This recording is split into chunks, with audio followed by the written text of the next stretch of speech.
1830 was a year of revolution in Europe. Belgium, France, Switzerland, and in Greece, the struggle to independence from the Ottoman Empire was finally successful. And in this dramatic year, Poland was no exception. In this programme, we look at the November 1830 revolution, which gave the Poles 9 months of freedom, of independence, the only 9 months they had between the third partition of Poland in 1795 and the re-emergence of the Polish state after the First World War in 1918. Join us on Poland Daily History for this dramatic story.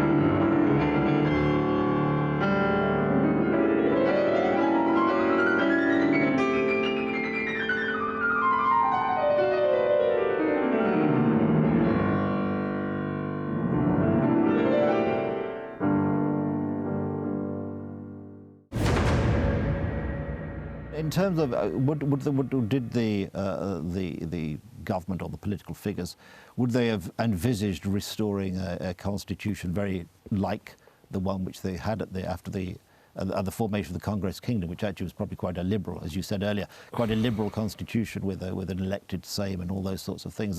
They had this, generally they were fired by this idea of liberty that was sweeping across Europe?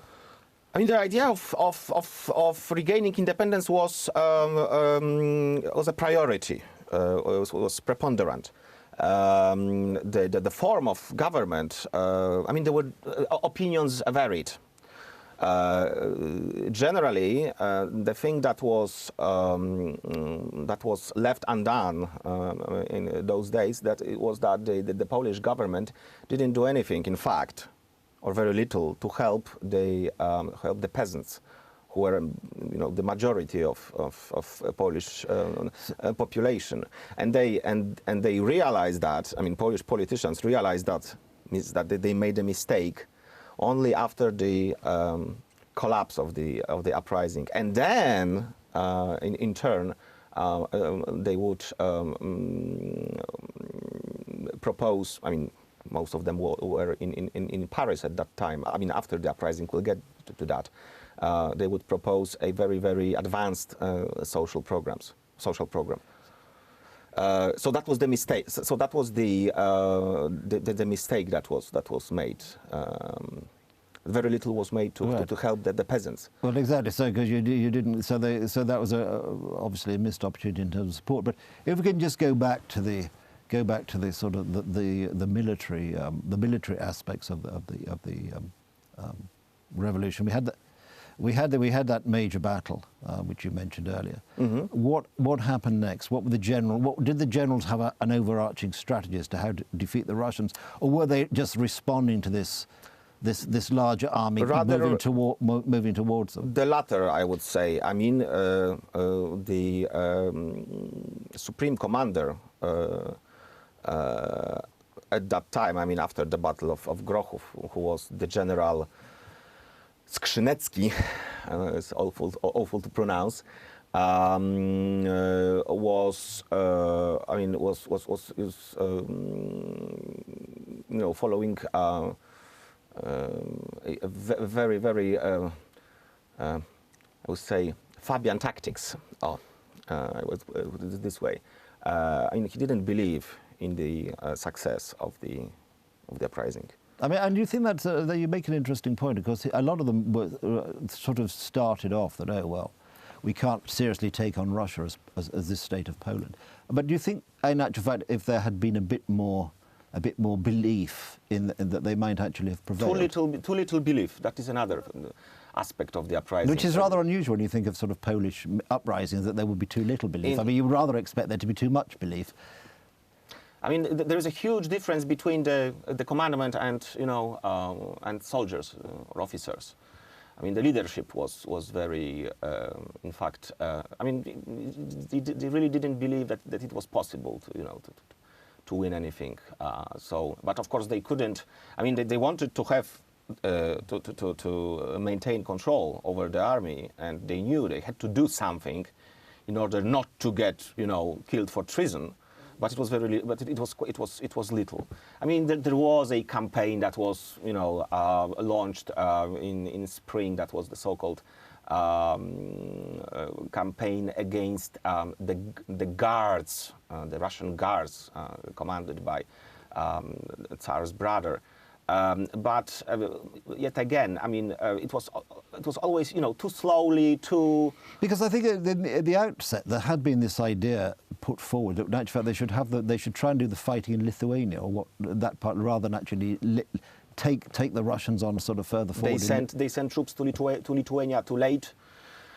Because in the time to do this was before the Russians, get organized, and when there is a huge support in Lithuania, with some attempts to enter Ukraine, but then again it was, a little half-hearted. Yeah, half-hearted. Very good. Yeah, and a little late.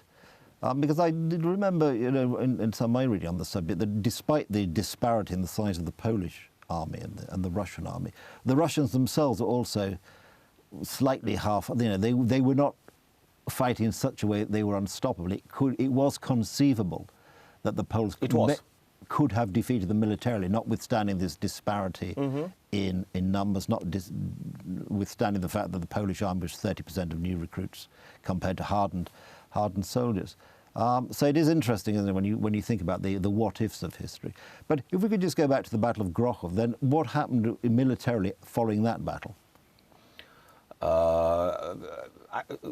After the battle, a contingent, let's say, was sent eastwards, and they had. They fought 3 battles of Wawer, Dębe Wielkie, and Iganie. That is March, April. But then again, I mean, after the victory at Iganie, I mean, every heart was popped to march forward, because there was a chance, but the General Skrzynecki I mentioned would say no, because it's too risky. Yes, but the general leading that battle was, I think, his specialisation militarily was fortifications. So do you think that might actually have led to a slightly defensive frame of mind in terms of the way you fight the battle? Or am I reading too? Maybe. Am I reading too much into the psychology of it? It's interesting. I've never thought about it. I mean, maybe. I mean, this is it's like we say that. Because of the fact that Napoleon was a general of the artillery, I mean, he put so much interest in, making new cannons and so on and so on. And he believed that artillery is the force thanks to which one wins battle.